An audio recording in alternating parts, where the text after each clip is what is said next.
우리가 오늘 말씀을 같이 묵상하기 위해서 한 가지 전제되어야 될 것, 또 우리가 알아야 될 것이 있는데 그것은 바로 사랑이 무엇인가라는 것입니다.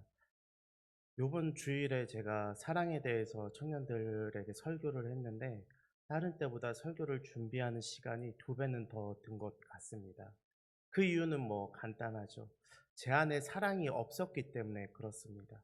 제 안에 하나님의 사랑이 없었기 때문에 이 사랑에 대한 설교가 저에게는 많이 어렵게 느껴졌습니다.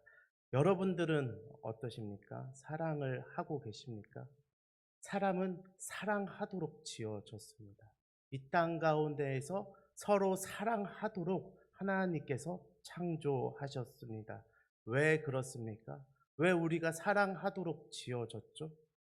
요한 1서에 보면 이렇게 이야기합니다. 하나님은 사랑이다. 하나님은 사랑이시다라고 분명하게 이야기합니다. 우리의 마음 가운데 무엇이 있습니까? 우리의 형상 가운데 하나님의 형상들이 있지 않습니까? 그 형상들을 통하여서 우리가 미약하게나마 사랑을 하면서 살아가는 것입니다. 그런데 그 사랑이 온전치 않습니다. 왜냐하면 죄로 인해 깨어졌기 때문이죠. 그래서 요한 1서에서는 이렇게 이야기합니다. 사랑하는 자들아 너희가 서로 사랑하라. 우리가 사랑하자. 왜냐하면 우리가 서로 사랑하면 우리가 하나님을 알고 우리가 서로 사랑할 때에 하나님을 알 것이다. 그 사랑들, 깨어진 사랑들, 조각조각 미약하지만 이 땅을 더듬어서 하나님께서 창조하신 이 세계를 더듬어서 하나님의 그 무한하신 것들을 우리가 깨닫듯이 우리가 사랑을 해 나가면 우리가 사랑 그 자체이신 하나님을 알게 될 것이다 라고 요한 1서에서 분명히 이야기하고 있습니다. 그렇기 때문에 우리가 이 땅 가운데에서 사랑할 수 없는 자까지도 사랑해야 되는 이유가 무엇입니까? 그냥 막연히 착한 사람 돼서 희생하라는 것이 아니라 하나님을 알기 위해서 그렇게 하는 것입니다. 오늘 말씀도요, 그 사랑과 연관성이 있습니다. 바로 부모와 자식 간의 사랑에서 드러나는 것이죠. 베냐민은 요셉의 동생이자 야곱의 제일 막내 아들입니다. 지금 야곱의 아들들, 베냐민을 제외한 야곱의 다른 아들들이 심한 기근으로 인해서 애굽으로 가서 곡식을 얻어오려 했습니다. 여기서 심하다라는 이 말은요, 원어적으로 이제 맹렬하다, 무겁다, 견디기 어렵다, 버겁다 이런 뜻이거든요. 그 말은 무엇이냐? 인간이 참기 힘든 인간 스스로가 이것을 이겨낼 수 없는 기근, 이것은 하나님께서 주신 시험을 의미합니다. 성경은 구약 시대에서 이러한 천재지변을 통하여서 그들에게 하나님의 살아계심을 보이며 그들이 회개할 수 있도록 하나님께서 인도하셨죠. 그러나 그때마다 하나님의 백성들은 어떻게 했습니까? 늘 무너지는 모습들을 봐왔습니다. 바로 하나님께서 명하신 그 가나안 땅에 있으라고 할 때에도 아브라함은 기근으로 인해서 애굽으로 가는 모습을 보였고 그 아들인 이삭도 기근으로 인해서 애굽으로 가는 모습을 보였으며 우리가 잘 알고 있는 룻기에 나오는 이 나오미도 어떻습니까? 사사 시대에 기근으로 인해서 모압 땅으로 갔다가 그가 변을 당하지 않습니까? 이처럼 하나님께서 이 기근을 허락하시는 이유는 바로 배를 굶어가면서 그가 누구를 찾으라는 거죠? 현실의 부족함을 통하여서 하나님을 보라. 그 고난을 통하여서 하나님을 찾으라고 이야기하고 계신 것입니다. 그러나 이것을 알지 못하고 있습니다. 야곱은 이것을 깨닫지 못하고 있고 지금 자신의 아들들을 애굽으로 보내고 있는 것이죠. 이것은 분명 잘못된 선택이었습니다. 지금 야곱은요, 요셉을 잃은 슬픔 때문에 그 슬픔 때문에 제대로 된 이 믿음의 선택을 할 수 있는 상황이 아니었던 겁니다. 요셉을 잃은 슬픔으로 요셉의 동생인 이 베냐민에게 더욱 집착하고 있고 동생을 지켜내진 이 못한 형들에게 대해서는 더 쌀쌀맞은 모습으로 지금 대하고 있는 것이죠. 요셉의 형들도 그 아버지의 슬픔으로 인해서 그 아버지가 작아진 모습을 보고 나니까요, 속수무책으로 그냥 애굽으로 향할 수밖에 없었습니다. 그리고 그곳에서 곡식을 얻어옵니다. 이게 여기까지가 제가 지지난주에 이야기 드렸던 말의 내용이었죠. 그런데 거기에 가서 누구를 만나게 됩니까? 죽은 줄로만 알았던 요셉을 만나게 됩니다. 요셉은요, 총리가 되어 있었습니다. 곡식을 사러 온 형들을요, 한눈에 알아봅니다. 그런데 형들은 요셉을 알아보지 못합니다. 여기서 요셉의 잔인한 복수극이 시작되나요? 그렇지 않죠. 드라마에서는 그렇게 하지만 복수극이 시작되는 것이 아니라 요셉은 지난날의 형들이 자신에게 했던 그 모든 것들을 다 털어버렸습니다. 이미 그 마음 가운데 형들을 향한 그 증오와 그 안 좋은 마음들을 이미 다 털어버렸습니다. 더 이상 생각도 안 할 뿐더러 형들을 보니까 그립고 반갑고 만나야만 될 사람들을 만난 것 같아서 형들 몰래 어떻게 합니까? 자꾸만 눈물을 훔칩니다. 형들 몰래 돌아가서 몰래 방에 가서 눈물 훔치고 오고 다시 방에 가서 눈물 훔치고 오고, 이게 요셉의 모습이라는 것이죠. 자신을 죽이려 했던 형들에게 요셉은 왜 이러한 마음을 품게 되었을까요? 요셉이 착해서 그렇습니까? 요셉이 믿음이 좀 좋아서 그렇습니까? 일이 좀 잘 풀렸기 때문에 그렇습니까? 이게 너무나 중요한데요. 바로 꿈 때문입니다. 요셉은 꿈 때문에 형을 용서한 거예요, 형들을. 어릴 적 형들이 비웃고 아버지마저 나무랐던 그 꿈 때문에 이 요셉은 형들을 용서하고 있는 것이죠. 어릴 적 제가 봤던 프로그램 중에 이 특명 아빠의 도전이라는 프로그램이 있었습니다. 지금도 제 머릿속에서 기억에 남는 한 사람이 있는데, 바로 그 약간 그 운동을 잘 못할 것 같은 아버지가 나왔는데 이 상모 돌리기가 이 시험 과제로 나온 것이죠.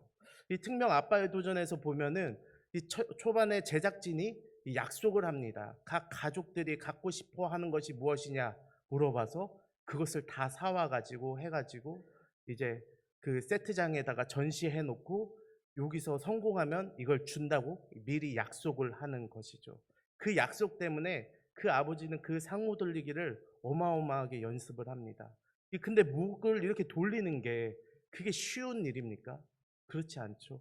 계속해서 파스 붙여가면서 그 안에는 계속 주물러 가고, 그리고 잘 때도 잠을 못 자가지고 너무나 끙끙거리면서 그렇게 그 아빠가 도전하는 모습이 저에게 기억에 남습니다. 그가 성공했나요? 그는 실패했습니다. 그 아버지는 결국 실패하고 그 선물을 타지 못했습니다. 그럼에도 불구하고 그 아버지가 온몸에 파스 붙여가면서 밤잠 설쳐가면서 그 미션을 준비한 이유가 뭘까요? 가족들을 위한 사랑이기 때문이긴 하겠지만 뭡니까? 제작진과의 약속 때문에 그렇죠. 내가 이거 성공하면 너희들이 이거 준다고 했으니까 어떻게든 성공해서 내가 우리 가족들의 마음을 좀 얻어보고 싶어서 아버지들이 했지 않겠습니까? 그것이 아버지들의 기쁨 아닙니까? 그렇죠. 이 요셉도 마찬가지입니다. 이 요셉에게 있어서요, 꿈은 하나님의 말씀이었어요. 그리고 약속이었습니다. 그는요, 어릴 때 꿨던 그 꿈을 끝까지 기억하고 붙잡으면서 하나님께서 이 모든 일을 계획하셨다는 것을 그 자리에 올랐을 때 그것을 분명히 깨달았습니다. 그렇기에 우리는 이것을 보며 분명히 알아야 될 것이 있는데, 이 믿음이라는 것, 하나님의 말씀을 붙든다는 것은요, 아주 허무맹랑한 것을 붙잡는 게 아니라는 것이죠. 그저 잘 될 거야 라고 생각하는 게 믿음이 아니라는 겁니다. 성경이 말하는 믿음은요, 그 붙잡아야 할 대상이 분명하게 존재합니다. 히브리서 11장 1, 2절에서는 이렇게 이야기하죠. 우리가 잘 아는 말씀인데요. 믿음은 바라는 것들의 실상이요 보이지 않는 것들의 증거니 선진들이 이로써 증거를 얻었느니라 라고 이야기합니다. 요셉도 그렇죠. 자기의 꿈을 믿음으로 말미암아 그 증거를 얻습니다. 근데 우리가 그 다음 절들은 잘 안 읽습니다. 그 다음 절에 뭐라고 적혀 있느냐? 믿음으로 모든 세계가 하나님의 말씀으로 지어진 줄을 우리가 아나니 보이는 것은 나타난 것으로 말미암아 된 것이 아니니라. 그냥 우리가 살아가면서 일어나는 모든 형상들이요, 그냥 나타나는 게 하나도 없다는 겁니다. 다 하나님의 말씀으로부터 기인하여서 하나님의 말씀대로 이루어져 가는 것이지 어느 것 하나도 그냥 나타나는 것이 없다라고 성경은 기록하고 있는 것이죠. 다 증거가 있고 다 계획되어진 것입니다. 성경이 없던 시기에는 하나님께서 이 요셉에게 나타난 것처럼 이렇게 꿈을 통해서 나타나기도 하시고 환상을 통해서 나타나기도 하시고 하나님의 말씀을 보여주시기도 합니다. 그런데 오늘날은 어떻습니까? 더 그 사람들보다, 구약에 있는 사람들보다 우리가 더 밝히 알고 있지 않습니까? 무엇을 보면 그것이 드러나죠? 바로 성경입니다. 이 성경을 통해서 우리는 믿음을 둘 수가 있는 것이죠. 우리의 믿음은 말씀을 근거로 믿는 겁니다. 요셉이 그랬습니다. 그러나 오늘 야곱은 어떨까요? 요셉의 아버지였던 이 야곱은 어떻습니까? 그의 믿음은 보이는 것으로 말미암아 완전히 무너졌습니다. 자신이 그렇게 사랑하던 아들이 죽게 되었다고 생각하고 더 이상 눈에 보이지 않자 그의 믿음은 완전히 무너져 버렸습니다. 제가 왜 지금 요셉과 야곱을 비교하고 있습니까? 왜냐하면 야곱도 꿈의 사람이기 때문에 그렇습니다. 이전에 야곱도 그가 처음에 그 형을 피해서 도망갈 때 무슨 일이 있었습니까? 돌베개 베고 잠자면서 하나님 나라를 꿈꿨지 않습니까? 하나님의 나라를 눈으로 보고 사닥다리를 그 천사들이 오르락 내리락 하는 것을 눈으로 보았지 않습니까? 그거 하나 붙들고 자신의 삼촌 라반의 집에서도 그렇게 잘 있었고 늘 주님 붙들면서 살았던 것이 야곱이지 않습니까? 근데 지금 어떤가요? 하나님의 말씀이 아니라 지금 눈에 보이는 상황과 일어난 일들로 인하여서 약속은 온데간데 없고 지금 당장에 내가 사랑하는 내 아들이 굶주리고 있으니까 다른 아들들 아니죠. 이 베냐민이 굶주리고 있으니까 다른 아들들을 애굽으로 보내는 이러한 이기적인 모습들이 나타나고 있는 것입니다. 애굽에 갔던 아들들은 그곳에서 시험을 치릅니다. 이는 믿음의 회복을 위한 시험이었습니다.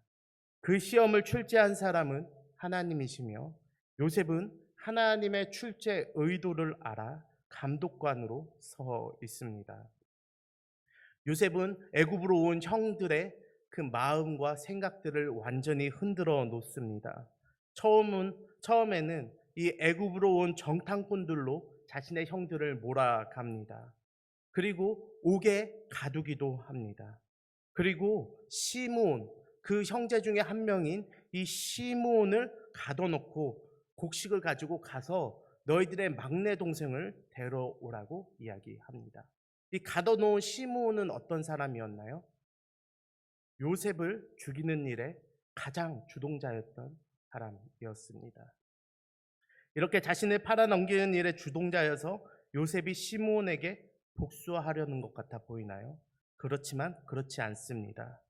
이를 통해 시므온은 지난 날을 반성하게 될 것이고 형들은 그들의 우애를 시험받게 될 것이며 집에 있던 야곱은 현재 자신이 가장 사랑하는 아들 이 베냐민과 그리고 가장 사랑했던 아들을 죽이는 데 주동자였던 이 시므온을 저울질하면서 그 선택, 사랑에 대한 선택을 하게 될 것이죠. 이러한 것들을 통하여서 하나님께서 그에게 말씀하시는 겁니다. 진짜 사랑이 무엇인지 그에게 알려주시려고 하시는 것이죠. 그러나 시험은 이것으로 끝이 아닙니다. 가던 중간에 나귀들에게 먹이를 주려고 이 곡식 자루를 또 열어보니까 그들이 가져왔던 돈이 그대로 들어가 있었습니다. 집에 와서 모든 곡식 자루들을 다 열어보니 거기에는 곡식을 사려고 들고 갔던 모든 돈들이 다 제각기 들어가 있었던 것이죠. 야곱은 이 돈뭉치를 보며 크나큰 두려움에 휩싸이게 됩니다. 시므온을 구하기 위해서 이 아들들을 내어주는 것만으로도 야곱은 마음이 어려운데 돈을 가져간 경위까지 밝히게 된 상황이기 때문에 그렇습니다. 시므온과 베냐민뿐만 아니라 이제는 더 이상 우리들이 애굽으로 갈 수 없는 상황들이 만들어져 버린 것입니다. 하지만 이 모든 것들은 다 하나님과 이 요셉을 통한 하나님의 시험이었던 것이죠. 하나님께서는 이토록 지금 야곱을 몰아가는 그 이유가 무엇일까요? 왜 하나님은 하나님의 사람인 이 야곱을 이토록이나 몰아가고 계신 것입니까? 그가 하나님의 사람이기 때문에 그렇습니다. 하나님의 사람이기 때문에 그가 분명히 알아야 될 것이 있는데 그것은 바로 하나님 아버지의 마음이었던 것이죠. 하나님의 마음을 알고 이 땅 가운데 살아가며 사람들이 그 야곱을 볼 때마다 하나님을 알도록 해야 되는데 전혀 그렇지 못한 모습에 하나님께서는 이 야곱이 회개할 수 있도록 그를 몰아가고 계신 것이죠. 회개란 무엇입니까? 단순히 자신의 잘못을 깨닫거나 아니면 그저 용서를 구하는 것이 회개입니까? 그렇지 않습니다. 성경에서 말하는 회개는 모든 것을 제자리로 돌려놓는 겁니다. 하나님의 사람은 하나님께로 돌아가는 것, 여호와께로 돌아가는 것, 그것이 회개인 것이죠. 그러나 야곱은 이러한 상황들 가운데에서도 그 책임을 자식들에게 돌리고 있습니다. 창세기 42장 38절에 보면요, 이렇게 이야기합니다.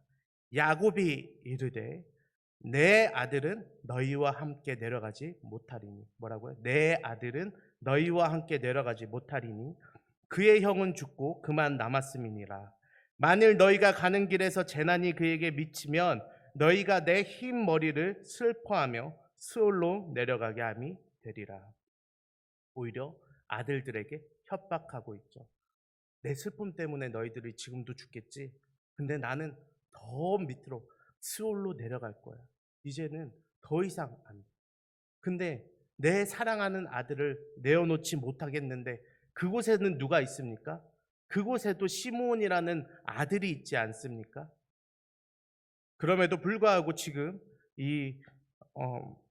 아직도 편협된 사랑으로 모습이 이 야곱에게 남겨져 있는 것이죠. 야곱은 아들들에겐 그래서 안 됐습니다. 그가 아버지이기 때문에 그렇게 해선 안 되는 것이 아니라 하나님의 사람이었기 때문에, 하나님의 사람으로서 그가 본이 되었어야 됐기 때문에 그가 그렇습니다. 결국 이 시므온이 감금된 상태에서 시간이 지체가 됩니다. 아들은 그 애굽에서 감금되어져 있는데 지금 곡식이 끊어질 때까지, 곡식을 다 먹을 때까지 결정을 못 내리고 있습니다. 야곱의 진심이 여기에 담겨져 있는 것이죠. 그리고 오늘 본문 2절 보면요, 아주 태연한 이야기를 하고 있습니다. 뭐라고 하냐면 다시 가서 우리를 위하여 양식을 조금 사오라. 아직도 지금 시므온이 거기에 갇혀 있는데 아직도 지금 야곱은 정신을 차리지 못하는 모습이 나오고 있습니다. 여기서 말하는 우리는 누굴 말하는 건가요? 전체를 의미하는 것이 아니라 지금의 야곱의 믿음의 상태를 보자면 야곱 자신과 지금 베냐민 자신의 아들을 의미하는 것입니다. 자신이 사랑하는 아들 말이죠. 나와 베냐민을 위해서 너희가 양식을 조금 사오라. 굉장히 이기적인 말들을 지금 자신의 아들들에게 뱉어내고 있는 것입니다. 그때 아들 중에 유다가 야곱의 정신이 번쩍 들 이야기를 합니다. 드디어 그 아버지의 슬픔을 뚫고 그 마음을 건드릴 만한 이야기를 하는 건데요. 본문 4절인데 제가 한번 읽어보도록 하겠습니다.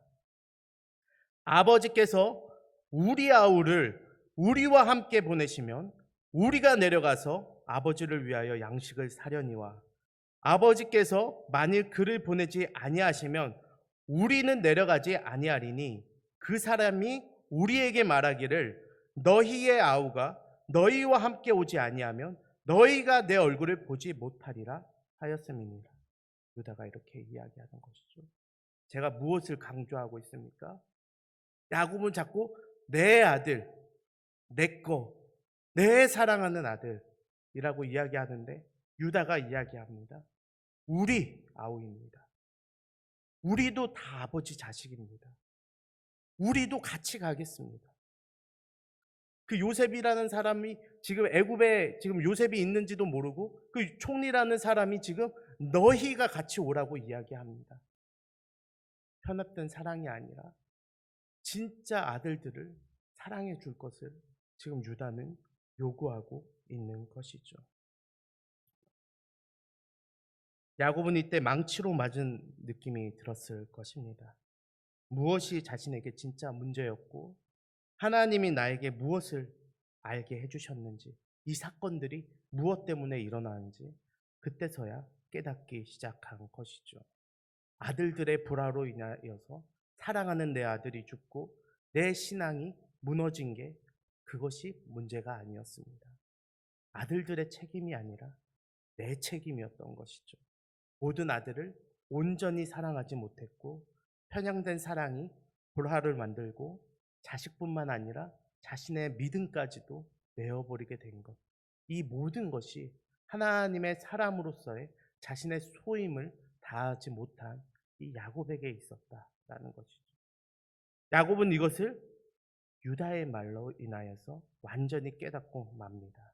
그래서 품고 있던 막내 아들 베냐민을 보내기 위해 마음을 다잡고 이제는 그 상황들을 물어보면서 나아갑니다. 성경은 이러한 야곱의 변화를 믿음의 회복으로 보고 있습니다. 성경도 야곱이 회복하는 것을 보여주는 것이죠. 무엇을 통해서 그것을 보여주느냐? 그를 부르던 성경의 호칭이 변하고 있습니다. 아까 42장 38절에서는 뭐라고 이야기했습니까? 야곱이 이르되 내 아들은 너희와 함께 내려가지 아니리라. 내 아들이라고 얘기할 때는 야곱이라고 이야기하는데 오늘 본문 6절에서는 뭐라고 이야기하냐면 이스라엘이 이르되라고 이야기합니다. 야곱이 다시 이스라엘이 되어진 것이죠. 이는 단순히 개인의 가정사나 이 신앙이 돌아왔다는 것으로 우리가 해석할 것뿐만 아니라 이스라엘로 돌아왔다는 것은 그의 회복과 변화가 하나님께서 돌이키신 것이고 그 말인즉슨 하나님의 뜻이었다라는 것이죠. 그리고 애굽 땅으로 향하는 것이 하나님의 뜻이라는 겁니다. 하나님께서는 그 가나안 땅, 자신의 명한 땅을 떠나지 말라고 이야기하지 않으셨습니까? 그동안은. 하지만 그곳으로 향하는 것이, 그곳으로 향해서 그 온 가족이 구원받는 것이 하나님의 뜻이라고 이야기하고 있는 것입니다.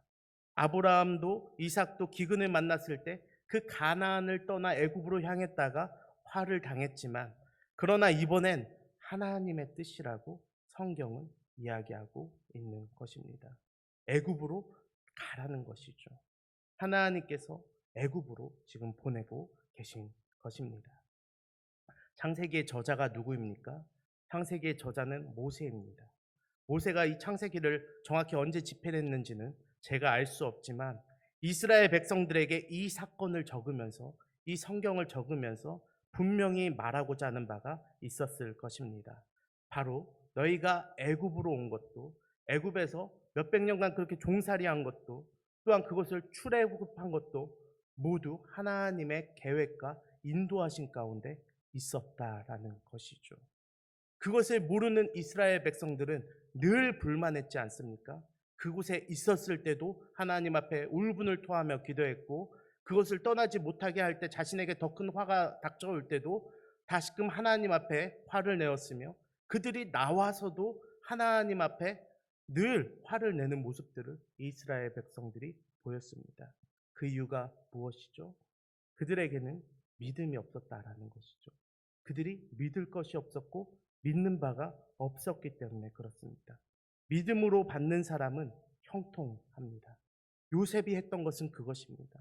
이것을 끝까지 믿음으로 말미암아 형통으로 삼았던 것이고, 그렇지 못했던 야곱, 눈에 보여지는 것에 그냥 그 마음이 흔들렸던 야곱은 어떻습니까? 늘 고난의 연속이라고밖에 그가 알지 못했던 것이죠. 우리가 기도하든 우리가 믿든 우리가 믿지 않든 하나님의 뜻은 반드시 이루어집니다. 그러나 그 과정 가운데 우리가 고난이라고 손깍질하고 또한 이것이 어렵다고 하나님을 원망하는 것은 우리의 믿음이 없기 때문에 그렇습니다. 믿음이 있는 자는 그 모든 것들을 형통으로 받아들이며 지나가고, 그렇지 않은 자는 그것을 견디지 못하며 순간순간의 것들로 늘 화를 만들어내는 것이죠. 이제 하나님의 뜻 안에서 변화된 이스라엘은 이야기합니다. 13절에서 이렇게 이야기하죠. 내 아우도 데리고 떠나 다시 그 사람에게로 가라. 내 자식이라고 했던 야곱이었는데 이스라엘이라고 바뀌게 된 후로 너희들의 그 아우도 데리고 떠나서 그 사람에게로 가라. 전능하신 하나님께서 그 사람 앞에서 너희에게 은혜를 베푸사 이 모든 상황과 모든 일들에 대해서 이제는 하나님께 내어놓는 모습이 보입니다. 그 사람으로 너희 다른 형제와 베냐민을 돌려보내게 하시기를 원하노라. 그리고 뭐라고 이야기합니까? 내가 자식을 잃게 되면 이르리로다. 정말 중요한 것을 깨달은 이 이스라엘의 고백이었습니다. 오늘 우리가 이 말씀을 분명히 기억하기를 원합니다. 이 땅 가운데 살아가며 우리도 늘 모든 상황들 가운데서 환경들 가운데서 우리가 늘 그것을 바라보며 우리의 마음이 무너질 때도 있고 연약할 때도 있습니다. 그러나 우리가 말씀을 붙들고 믿음으로 서 있으면 이 모든 것들은 형통의 과정이 됩니다. 우리가 그것을 기억하며 하나님 앞에 우리의 마음을 드리며 믿음의 사람으로서 서서 주님 앞에 굳건히 붙들려 나아가는 모든 성도님들 되시길 진심으로 바랍니다. 기도하겠습니다.